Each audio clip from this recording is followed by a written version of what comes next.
Then we have one more concept called isocost. The previous one, that is isoquant, that tells us the same output level with different combinations of capital and labor. So capital and labor are having different combinations. The level of output we are keeping, it is fixed. And then the isocost, that shows all the combinations of capital and labor that can be purchased for a given cost. In this case, budget is fixed, cost is fixed. We have fixed amount, we have fixed budget, and we change the amount of capital and labor that we can buy with the given level of budget. So we can write it like this: total capital or the total cost equal to the amount of capital multiplied by the price of capital. We say interest rate. Then the amount of labor multiplied by the wage rate. In this case, capital, I put rent. It could be either rent or interest, because we put capital and land together. So therefore, we can put either rent or interest. So the payment for land is the rent, but anyway, you can put interest or rent. Anyway, we say the total cost equal to the amount of capital multiplied by the price of capital plus amount of labor multiplied by the price of labor. And then we can rearrange this equation and we can write the equation like this equation like K, or capital equal to total cost divided by the cost of capital minus the wage and rent ratio multiplied by the labor. So using this equation, we can draw the isocost like this. And simply, this isocost tells us if we are having C amount of total budget that can be totally spent on K, we can buy with all our budget Km amount of capital. We can buy Km amount of capital if we are spending all our budget for buying K.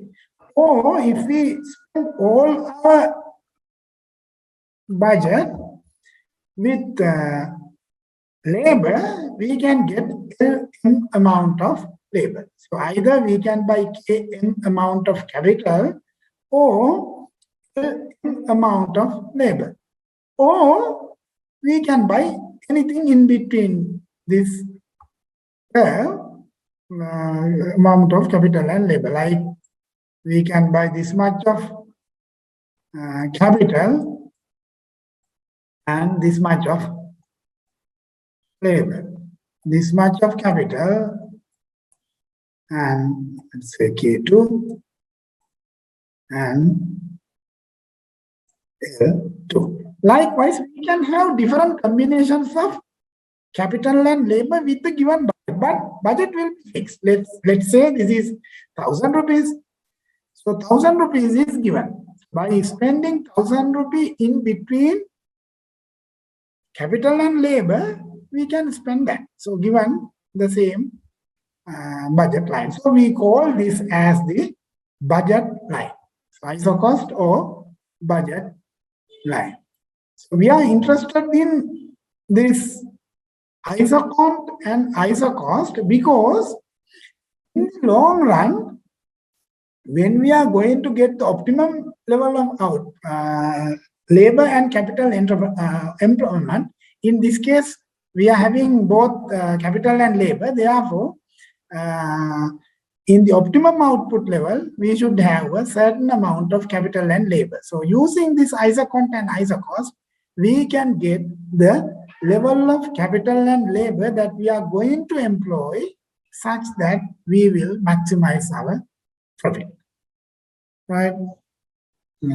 before getting into that discussion, let's see what will happen if there is a price change. Price in the sense, price change in the production factors, not about the price change in the product, but the price change in the production factors. So here, this is the original one using, let's say, our 1,000 rupee. So we were having 1,000 rupee. Using 1,000 rupee, we could buy KM amount of capital and LM amount of labor. Due to some reason, labor price increase, or in other words, wage increase or W increase.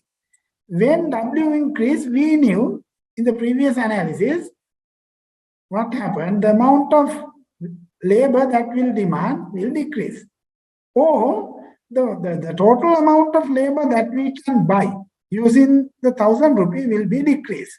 So we are still having 1,000 rupees. So this is the budget line, but amount of labor that we can buy with the 1,000 rupees now decreased. Therefore, LM will be shifting to LM1. So whenever there is a price increase, the budget line or the ISO cost will be shifting rightward. Whenever there's a price decrease in the wage, this will be shifting this way. Right? This is what happens with the factor price change. On the other hand, this is what happens if the budget line change, the total cost change. So the allocated budget is 1,000. Let's say this is the original condition. We could buy KM1 amount of capital and LM1 amount of labor. That is the maximum amount of capital we can buy using 1,000 rupee. And this is the maximum amount of labor we can buy using 1,000 rupee. Let's assume there was an increase in the budget. So now we can spend 2,000, not 1,000 rupee. Maybe we had borrowings or some investment over there. Due to some reasons, the total budget of the firm increased from 1,000 to 2,000. Now, the total amount of capital we can buy is not KM1, it is KM2. The same way, using 2,000 rupees, we can buy more labor, which is given by LM2. So the entire budget line will be shifted to rightward. So the ISO cost will be shifted to rightward as ISO cost 2. So remember, in this case, whenever you are having an ISO cost above the initial one, it will be giving a higher cost. The budget line should be higher than the previous. So now using these curves, we can discuss about the optimum employment of production factors. Of course, this graph seems a little bit complicated, but it's nothing. It is same thing that we discussed here and here. So we are having production ISO cost, which is given the same output level, and it's kind of a contour map because we are having higher order output levels with higher order isoquants. The ISO cost, we learned that, and price change also, budget change also we discussed. Now what I have done here, I have put these two curves together. Right? So we are having isoquant 1. This is isoquant 1, which is 50. Output level is 50. Along this curve, we are getting always output as 50. And this is isoquant 2, which is giving 100. So any point of this curve will represent 100 output units. And this curve, it is 250. That tells us any point in this graph, we are producing 250 output units. So that is the Isoquant contour map.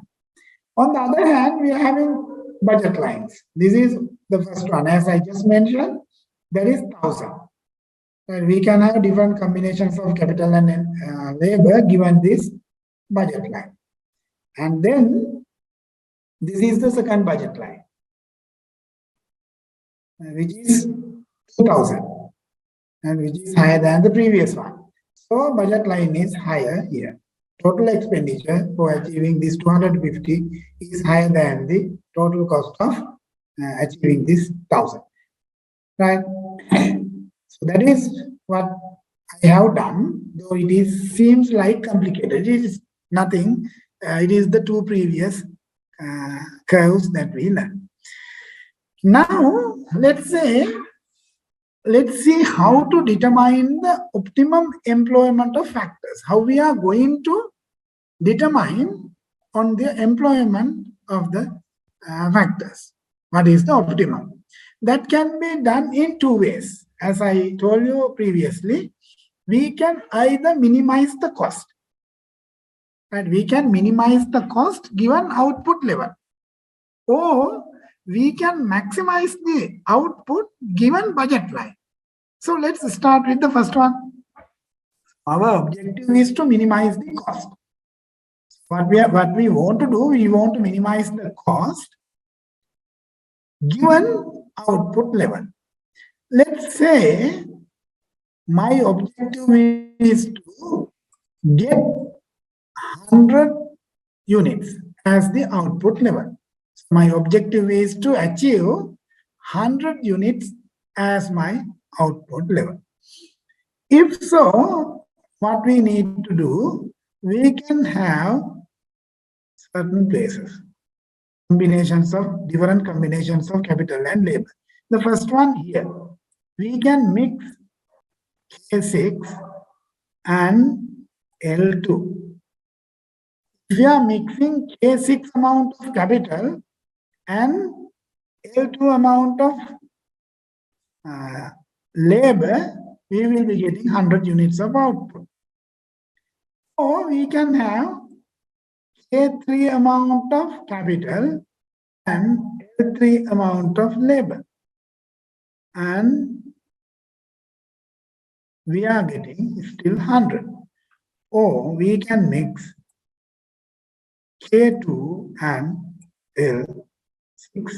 Still we are getting 100 units of output. Now, our objective is to minimize the cost, keeping the output level the same. Given that there are three scenarios that I have put here, K6 L2, K3 L3, and K2 L6. So these are the different combinations that yield the same output level. Now my objective is to minimize the cost. If you are discussing about a rational entrepreneur, what is the combinations of capital and labor that he is satisfied, or at which level of capital and labor we should stop? So, or if we want to do the production, how much of labor and capital we should mix such that we minimize the cost. So there are 3 points. Let's say point A, point E, and point C. So what do you think? At which point we need to stop our production? What is the optimum condition that satisfies the minimum cost? Can someone suggest at which point we should decide the optimum employment of labor and capital? If you look at the graph, okay, so Kavishka's answer is E. Any other ideas? So what Kavishka says, it should be point E. Then my question, why it is not point A or C? There are 3 points, A, E, and C, and there are many other like here, but for easy understanding, I have put only 3 points, A, E, and C. So why not A or C? Why point E?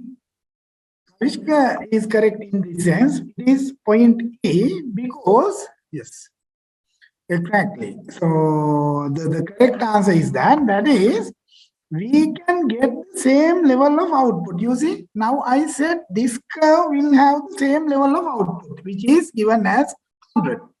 If you are giving 100 and you can produce it here, no issue at all. You get K6 and L2 and your output level is 100. But what is the cost? Graphically, we see that it is 2000. You can do the same thing here by mixing K3 amount and L3 amount. Then you will be producing at this point. Your output level is 100, but what is the cost? Your cost is 1000. So that simply tells us using 1000 rupees, we can achieve 100 units of output. Or using 2000, we can get the same output. So if I am a rational producer, we will not be going for 2000. So we will be producing at 1000. Therefore, profit maximizing or cost minimizing output level will be at point E. Now, as I told you, profit maximizing can be in two ways, either minimizing cost or maximizing output. So minimizing cost, we will be staying at point E because the same output level can be reached with the minimum cost at point E. Now let's assume this 1000 is given because now we know budget is 1000. The minimum output level is the optimum output level is determined here with the minimum cost, that is 1000. Let's assume 1000 is given, that isocost is given. If isocost is given, our objective is to maximize the output. So now we are trying to spend all our 1000 rupees. We can spend our 1000 rupees here in D. That is K5 and L1. L1 and K5 will be generating here at point D. So we are spending all our 1000, no issue, 1000 rupees spent because we are on the curve. And we are on the curve, this one. So it is 50. Output unit is 50. Or we can produce at point F, where we can mix K1 amount of capital and L5 amount of labor. Then we will be producing at point F. No issue. We are on the budget line, which says that we are going to spend all our 1000 rupees if we are producing at point F. And we are on this Isoquant, which says we are producing 50. Right? Or we can produce at point E by mixing K3 amount of capital and L3 amount of labor. So, no issue. We are still on the same budget line, which means we are spending all our 1000 rupees. And now look at the output level. Output level is not 50, it is 100. Right? So we are spending all our budget and produce 100 units as our output. So this tells us, since our objective is to maximize output, we will not stay either D or F. D and F both are having 50 output unit, whereas point E is having 100 output unit. Therefore, we are producing at point which is higher than 50. But anyway, this tells us whether it is minimizing cost. So cost minimization, we try to come down here. Or maximizing output. Whatever it is, our output level will be at the optimum output level will be at point. So this simply tells us either minimizing cost or maximizing output, we will be getting into the same point of action. Where we are mixing K3 amount of capital and L3 amount of labor. Right? So it tells us whether it is minimizing cost or maximizing output, we will be getting into the same point. If you look at this point, what you can say? If you are clearly looking at this point, we can say that the slope, this one, you see, the slope of the isoquant is equal to the slope of budget line. So this is the slope of the budget line. This is the slope of the isoquant. Slope of the isoquant equal to the slope of the budget line at this point. We say the tangent point. So here we are getting the tangent point. Therefore, this is the point where we determine the level of output. Of course, this is another tangent. This is another tangent in our discussion. This is one more, and this is another. So this one, we are getting the tangent, but here cost is higher. Here also the same, cost is higher.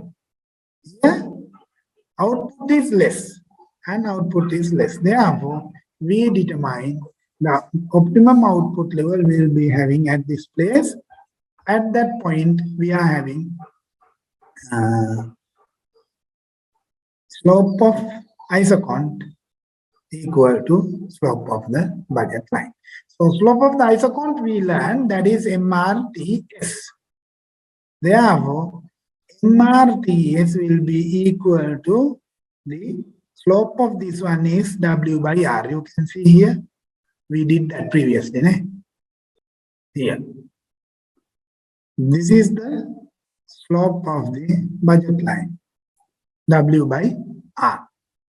So therefore, we can conclude here, at the optimum point, it will be MRTS, that is MPL by MPK, equal to the factor price ratio, which is W by R. It is better you understand the graph, because if you understand this relationship graphically, it is very easy to go with the algebra. So I have done the same thing here. So marginal rate of technical substitution, which is equal to the factor price ratio. This is the point where we are getting the optimum output level here. So at this place, we are having MRTS equal to W by R. So we say this as the necessary condition for efficient production. When we are going to get the necessary optimum level of output, so this is a necessary.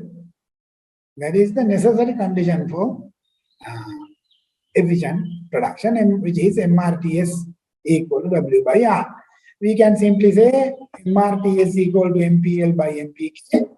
That is the ratio between marginal product, two marginal products, labor and capital. So here the marginal product of labor, here the marginal product of capital, which is equal to the factor price ratio.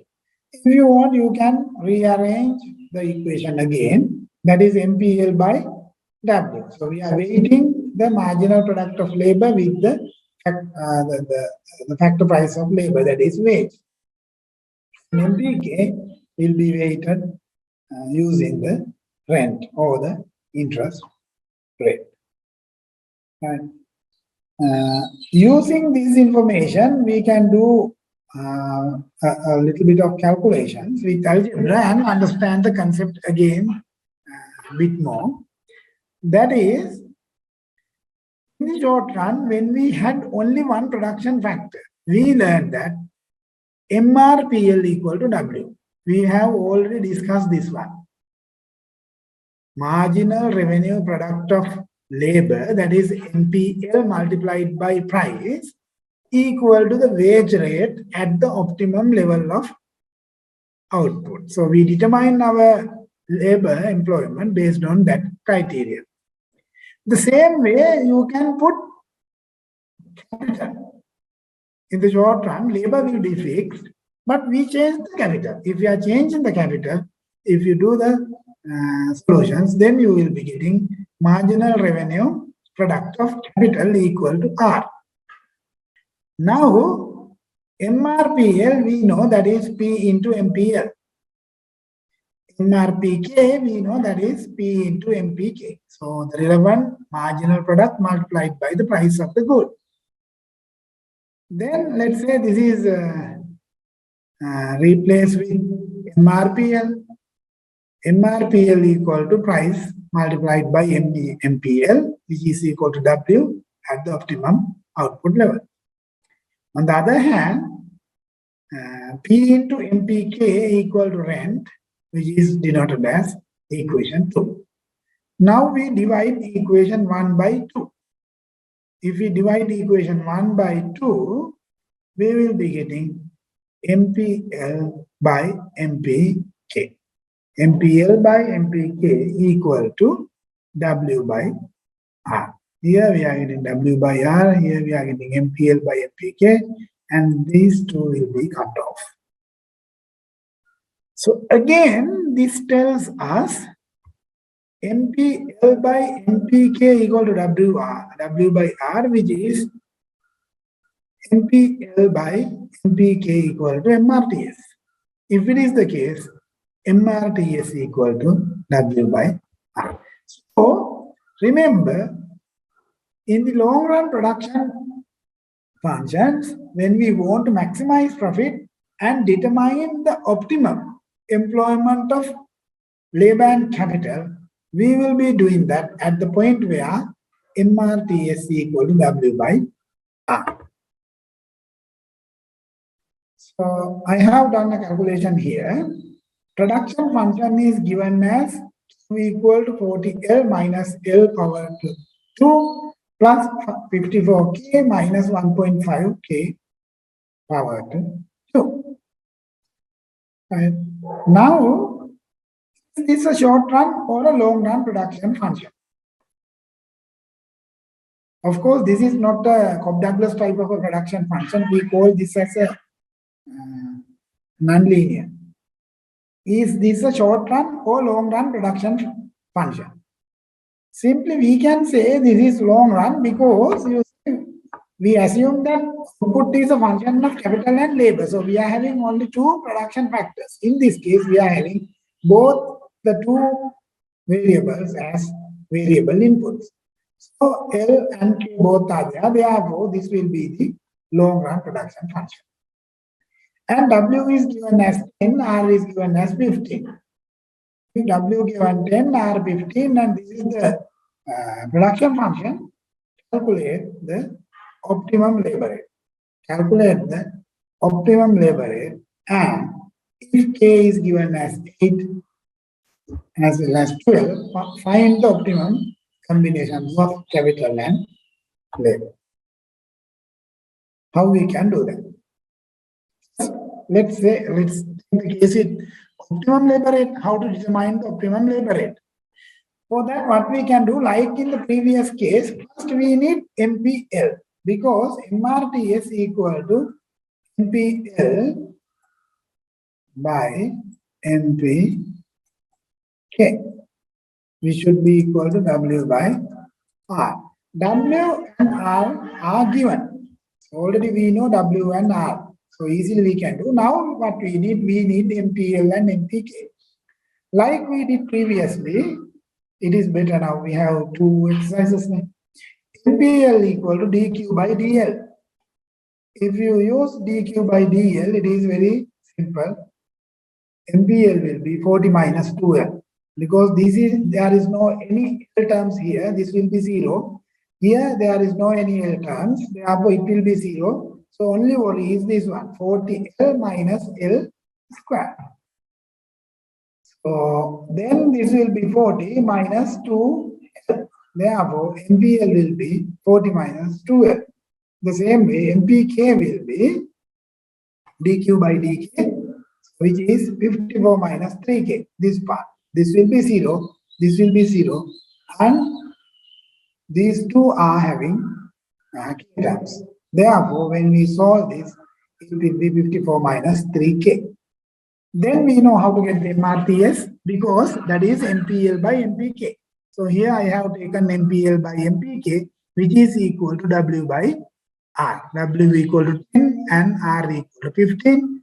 Therefore, when we do the calculations, we can simplify the whole. Finally, we will be getting L equal to 2 plus K. In fact, we are interested with this one. This tells us how L and K are mixed. L equal to 2 plus K. When L equal to something, what is the value of K? Or when K equal to something, what is the value of L? So here, in the second part of the question, I have given if K equal to 8. If K equal to 8, what is the L? If K equal to 8, 8 plus 2, 10, then L equal to 10. And if L equal to 16, here, what is the amount of L? If K equal to 16, sorry, if K equal to 12, if K equal to 12, what is the value of L? Which is equal to 16. So likewise, when we get this one, when we get this combination, the pattern L equal to 2 plus K, we call that as expansion path. Later I will come into that point, but simply this tells us how we are going to mix different amount of labor and capital. Like here, when K equal to 8, L equal to 10. When K equal to 12, L equal to 16. Likewise, we can have different combinations of capital and labor that satisfy this criteria. Why it came as 12? It is because, you see, here we are having 40L minus L, right? That is, please move into my board. That would be better. You know, okay. Look at my board. So Q is given as 40L minus L squared plus 54K minus 1.5K squared. So this is what given as the production function. Now, if you are interested in getting MPL, what we need to do? That is simply dQ by dL. This tells us when we change L with a certain amount. So that is the formula in the differentiation. So we say when we change L with a small amount, what is the change in Q? That is what we really interested in. MPL means that thing. So when we increase our output, labor by 1 unit, what is the change in output? That is what we are really interested. Therefore, it is nice we can use the derivatives. If you are using derivatives, here it will be 40 is there. Here we are having power to 1, even though we did not put 1 is there. Therefore, this should be multiplied by 1 because we take it here. If you remember, if you are having y equal to xn, dy by dx equal to n times x n minus 1. So this rule you remember, eh? The differentiation rule with the exponent. So if it is the case, we can take, if you know this rule, we can easily solve this one. That is n here 1 and L 1 minus 1 plus here 2. And we can take that 2 to the front and L 2 minus 1 plus, is there any L terms here? If there is no any L terms, this will be a constant. And 54K mean a constant, the whole constant. Therefore, when we change L, this will not be changed. Right? When we change L, there will not be any change in this part. Therefore, this will be equal to 0. So it is 0 plus.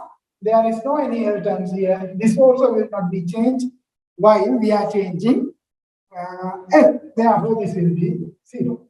Now, 40 multiplied by 1, L power to 1 minus 1, that is equal to 0. So we know L power to 0 means it is equal to 1. 1 multiplied by 1 multiplied by 40. Therefore, this should be 40. Then minus, here we are having 2 L, 2 minus 1, it is equal to again 1. So normally we are not putting it there. Therefore, MPL equal to 40 minus 2L. That is why we got MPL equal to 40 minus 2L. Okay, now again you can get back into my. So Kavishka, is it clear why we are getting 40 minus 2L? Yes, sir. Thank you very much. Okay. Now, the same way we can take MPK. If you take MPK, easily you can see here 54K minus 1.5K power to 2. So then it will be 54. The remaining will be 54, and we take that 2 to the front and multiply by 1.5, and then K power to 2 minus 1. It will be 1. So simply we get 3K, 54 minus 3K, right? So then we know MRTS. MRTS, it is MPL divided by MPK. And once you get MPL, this is, MPL is given here, and MPK is given here, right? So MPL divided by MPK, this is MRTS, and 10 divided by 15, which are given as W and R. So if you solve this like this, finally, you are getting to here, which is known as the expansion path. I will be taking that, but at this point, what I want to say, there will be some fixed ratio like this, L equal to 2 plus K. Given though this information, it will be L equal to 2 plus K. And therefore, now if we know that, we can see what are the combinations of capital and labor. And you can put 1 capital, how much of labor, 2 capital, how much of labor, 50 capital, how much of labor. Right? So, depending on that, we determine our optimum employment of the factors.